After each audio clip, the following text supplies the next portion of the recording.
Hello bachcho, let us read this question. A 0.1 kg mass is suspended from a wire of negligible mass. The length of the wire is 1 meter and its cross-sectional area is 4.9 into 10 raised to minus 7 meter square. If the mass is pulled a little in the vertically downward direction and released, it performs simple harmonic motion of angular frequency 140 per radian. If the Young's modulus of the material of wire is n into 10 raised to 9 newton पर metre square, the value of N is. इस question में हमें एक मास दिया है जिसको हम लोग ने वायर के साथ सस्पेंड किया है। तो उस मास को हम लोग ने वर्टिकली डाउनवर्ड डायरेक्शन में पुल किया है, तो ये सिंपल हार्मोनिक मोशन परफॉर्म करेगा। तो हमें जो है यंग्स मॉड्यूलस का वैल्यू दिया है, तो मैं एन यंग्स मॉड्यूलस में जो एन है उसका वैल्यू फाइंड आउट करना है। तो इस क्वेश्चन को सॉल्व करने के लिए जो की कॉन्सेप्ट आएगा वो होगा the Young's modulus of a material. तो हमें पता है कि किसी भी मटेरियल के लिए जो यंग्स मॉड्यूलस होता है उसको हम लोग वाई से डिनोट करते हैं, और उसका फॉर्मूला जो होता है वो होता है F upon A divided by small L into capital L. यहाँ पे एफ जो होता है वो फोर्स होता है, ए जो है वो क्रॉस सेक्शनल एरिया होता है, स्मॉल एल जो है चेंज इन लेंथ है, और कैपिटल एल जो है वो ओरिजिनल लेंथ होता है।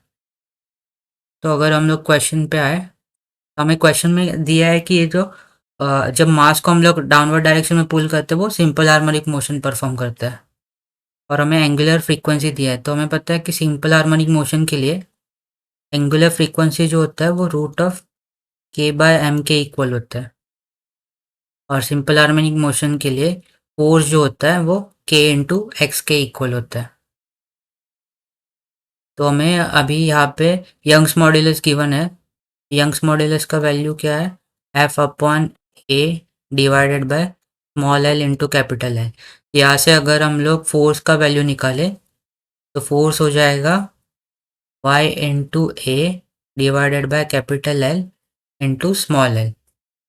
अगर इसको अगर हम लोग सिंपल हार्मोनिक मोशन के फोर्स के साथ कंपेयर करें, तो यहाँ पे k का जो वैल्यू हो जाएगा, यहाँ से वी कैन से दैट कि k का जो वैल्यू हो जाएगा वो हो जाएगा y into A divided by L.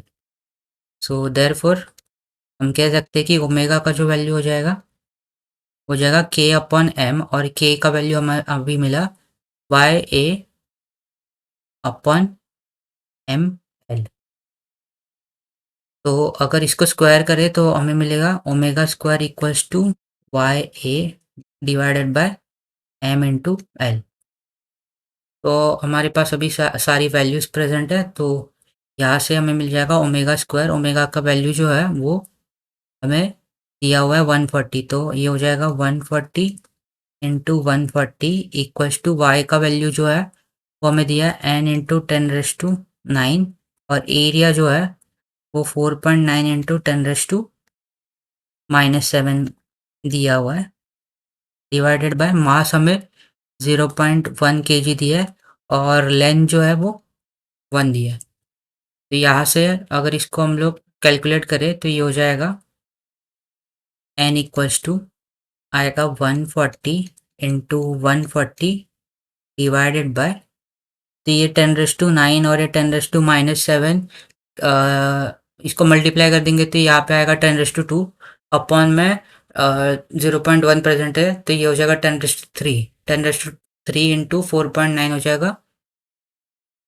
4900। तो ये 2 0 कैंसिल हो जाएंगे।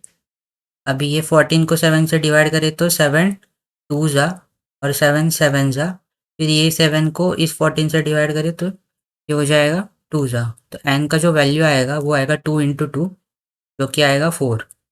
सो therefore we can say that जो यंग्स मॉड्यूलस है उसका वैल्यू आएगा 4 इंटू 10⁻⁹, और जो हमें क्वेश्चन में पूछा था n वो आएगा 4।